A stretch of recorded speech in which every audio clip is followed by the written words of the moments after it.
bienvenue à toutes et à tous au sein d'Ophi Invest AM pour cette nouvelle vidéo hebdomadaire.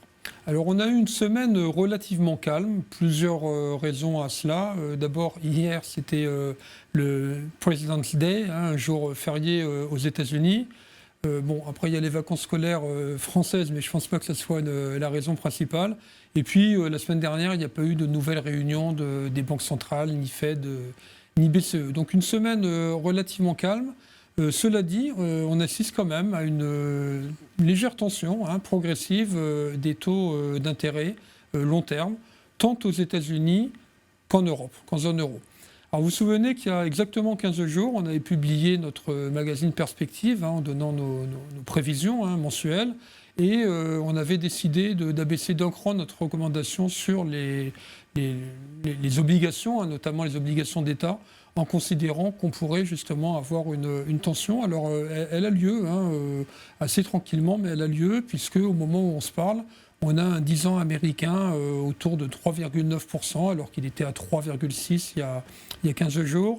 Et on a un 10 ans allemand qui a dépassé la barre des 2,5%, alors qu'il était en dessous de 2,30 il y a une quinzaine de jours.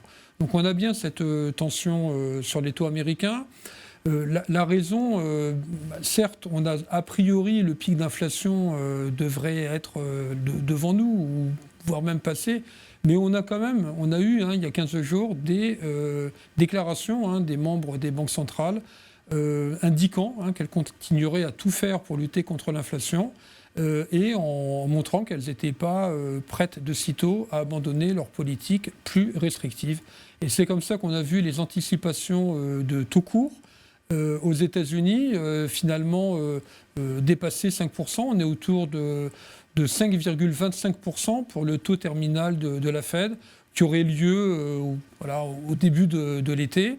Et en Europe aussi, on est autour de 3,75%. Donc là, c'est quand même relativement nouveau, puisque en Europe, jusqu'à présent, on ne pensait pas qu'on dépasserait ce niveau-là.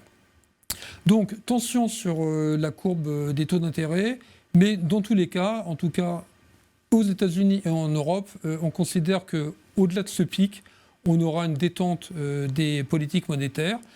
Simplement qu'il y a encore quelques semaines, on pensait que la détente aurait lieu dès le deuxième semestre, alors que là, on considère qu'il y aura une sorte de plateau et que les taux courts, une fois qu'ils auront atteint leur pic en juin-juillet, resteront à peu près à ce niveau-là toute l'année 2023 avant de commencer à décroître l'année prochaine. Donc les 10 ans des deux côtés se sont un petit peu tendus. On est vraiment à des niveaux proches du moment où on considérerait justement que on est sans doute à un plus haut et que la recommandation à court terme un peu négative qu'on avait émise, on aurait sans doute tendance à revenir à une neutralité parce qu'on n'attend pas du tout un krach obligataire comme on l'avait publié et communiqué. Alors les marchés actions, eux, ont continué à bien se comporter.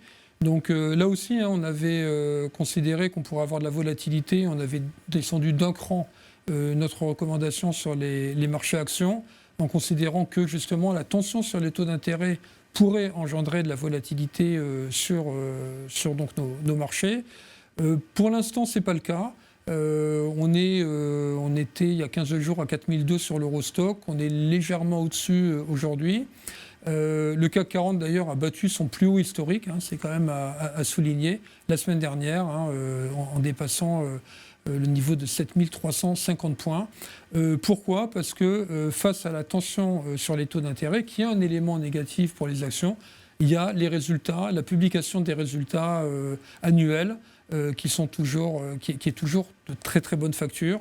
Maintenant, on a quasiment plus des 3/4 des sociétés européennes qui ont publié. Et dans les 2/3 des cas, elles battent les attentes. Et au-delà de l'année 2022, on n'a pas de discours pessimiste de la part des chefs d'entreprise qui, pour l'instant, arrivent à répercuter la hausse des prix, donc à préserver leurs marges. Voilà.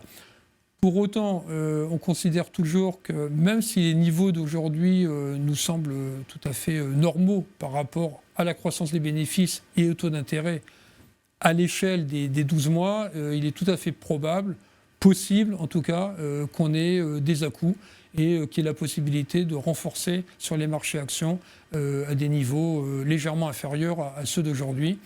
C'est jamais facile de prévoir, mais encore une fois, volatilité à court terme, mais pour autant, ça ne remet pas en cause nos perspectives sur les 12 mois, mais enfin, on n'est pas beaucoup plus haut dans nos perspectives que les niveaux actuels. Je rappelle que les marchés progressent déjà de 12 ou 13% en l'espace d'à peine un peu plus d'un mois et demi. Sur la Chine maintenant, il y a la réouverture, l'économie chinoise avec des politiques moins restrictives sanitaires autour du Covid. Pour autant, il y a des chiffres qui ne sont pas toujours très enthousiasmants et c'est pour ça, face à une croissance qui n'est pas toujours aussi bonne que ce qu'on pouvait attendre avec la réouverture de l'économie chinoise, c'est pour ça qu'on a les matières premières qui ont reflué pas mal ces derniers temps, à peu près toutes les matières premières. On ne parle pas que du gaz ou du pétrole, parce que finalement, l'économie asiatique et l'économie chinoise ne rebondissent pas aussi fort. Donc on a cette pression sur les matières premières, ce qui n'est pas d'ailleurs plus mal pour l'inflation, mais c'était à noter. Enfin, malheureusement, on va fêter le triste anniversaire de la guerre, de l'invasion de l'Ukraine par la Russie, qui avait eu lieu le 24 février.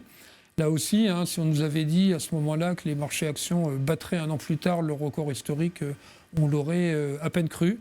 Rien de nouveau sur le front géopolitique. L'hiver a été passé, donc le stress sur le gaz est derrière nous pour 2022. Évidemment, les regards vont se tourner sur l'hiver prochain en fonction effectivement de l'évolution du conflit, mais aussi de la capacité ou non des pays européens, notamment, aux États-Unis aussi, mais surtout européens, à se fournir en gaz par différents moyens. Enfin, là, on aura le temps d'en reparler largement. Et on vous donne rendez-vous la semaine prochaine pour une nouvelle vidéo. Et en attendant, je vous souhaite une excellente journée à toutes et à tous.